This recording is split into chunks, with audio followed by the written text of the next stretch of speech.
It's the Daily Dispatch in discussion with Daron Man.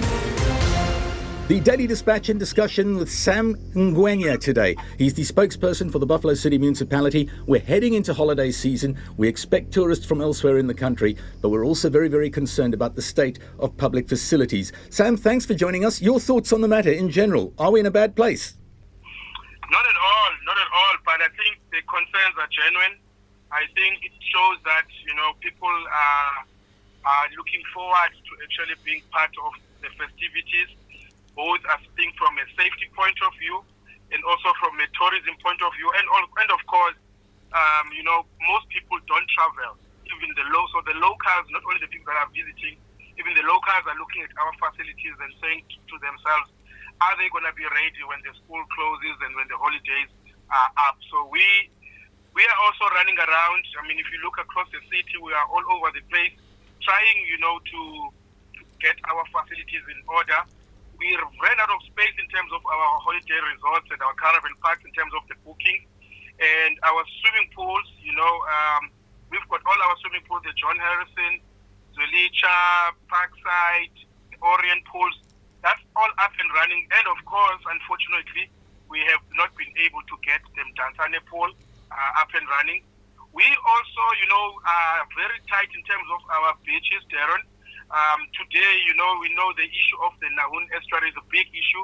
We'll be handing over that site to a contractor this morning, particularly to just make sure that, our ecology and all those levels and the concerns are looked after. On the road, we've launched our safety roads campaign. We've got state-of-the-art mobile trucks just for alcohol breathalyzers, our number plate registration system. We are able to test vehicles, on site. And then last week, we also met with the National Sea Rescue Institute to look into the whole issue of safety. And of course, lastly, we are also falling into line with the South African Police Services because they will basically take over all the safety and security concerns and we're part of that cluster planning for the festive season. Now, you've mentioned these swimming pools are in good condition. Glad to hear that. But dispatch investigations by our reporters have revealed certain overgrown parks. The beach ablution facility is quite disgusting. Are we going to have these sorted out?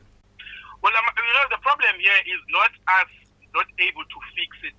It's actually these things being vandalized because, we are fixing it all the time and they keep getting vandalized.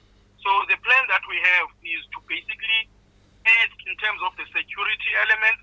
We are going on advert now to actually put in more security. We've got more lifeguards. So in terms of the ablution facilities that have been picked up, we'll be able to fix those. But we want to actually that to coincide with adding a security element. In terms of grass cutting, London is a rainy town, we're actually very much aware of that. Same applies with the potholes. We deal with a lot of wet conditions, but we have a maintenance program that is going to go throughout the festive season. So we'll be cutting, in fact, we actually are cutting parks. We are fixing the roads. So we've got an ongoing program, but I think it is a very cause for a concern, the issue of vandalism, the issue of cable theft, and the whole issue around, our infrastructure being, attacked. Hence, you find us, we are now fencing some of our key facilities just to try and cope with the scope of the magnitude of the attack on our infrastructure. Sam, you've mentioned cable theft. On the Esplanade, a few high-profile incidents of late. People are saying, if we can't police the Esplanade, how much worse will it be in areas that aren't as visible? Look, it's a very cause for a concern, not only in Buffalo City, but in South Africa as a whole. From our side, honestly, we are overstretched on this issue. We have taken up the matter with the Provincial Metal Association Committee that looks into this, just to ask for more resources. These people are doing these things at the most odd of hours when we are really thin on the ground. That is why we're getting in extra security to secure some of our facilities. It's a really, we've made a call to say that, the scrap metal dealers are actually making the situation worse. And we're glad that national government has taken an issue to ban some of these imports. And we're actually hoping that we'll be able to use a piece of legislation to not only raise, but to keep them on track. So in terms of the Esplanade and those areas, if you go there now, we're setting up for the Christmas lights, our famous Christmas light, and we will be safeguarding all that issue. But I also want to make a call to communities, Daron. People need to start organizing themselves, whether it's a neighborhood WhatsApp group or some form of alertness, so that you actually, when these things are taking place, you are able at least to alert us or the police so that we can act on it. Sam, you've mentioned community involvement. I'm reminded of the Enyubeni Tavern disaster which happened a few months ago. What is your attitude going to be towards entertainment outlets, night spots, to make sure that they are sticking to all the bylaws and the rules allied to their liquor license? Well, we've done what we can in terms of the awareness currently right now. The liquor board has been doing their part, but we know, as soon as the school holidays close, it's going to be an influx. Buffalo City is the capital of fun, so we've got major events coming up, and we've met with the event organizers so that they can at least adhere to all the strict conditions that are expected from time management to selling of liquor, hygiene in terms of food, just also to have a safety plan and to make sure that, whatever people do, it doesn't cause a public nuisance for the neighbors in as far as our bylaws are concerned. In terms of the alcohol establishment, we will be meeting with those. Just to reiterate, we meet them regularly. Just to reiterate the expectation, of course, we're going to have operations, like I said, the South African Police Services is going to set up in the beachfront, and we'll be having daily briefings and daily operations, and we'll identify hotspots.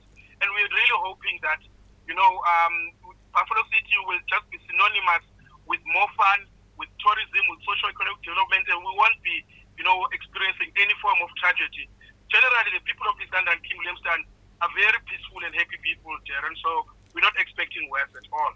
Last question, Sam. The official opening of the season, plans for that? Yes, I think we've pride ourselves as having the best, entertainment. We don't have snow, but we've got those Christmas lights, and if you go down the beachfront, you will see what's happening. It's magic. And on the 2nd of December, when the matriculants have finished writing and the people are closing, the mayor will officially switch on the lights, and it's going to be magical.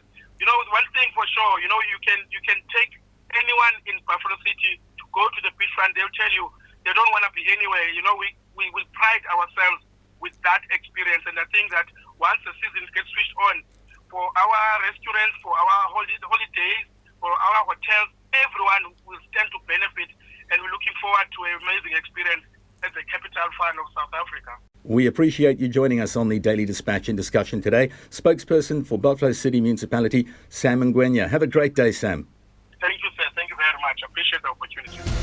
That was the Daily Dispatch in discussion with Daron Man.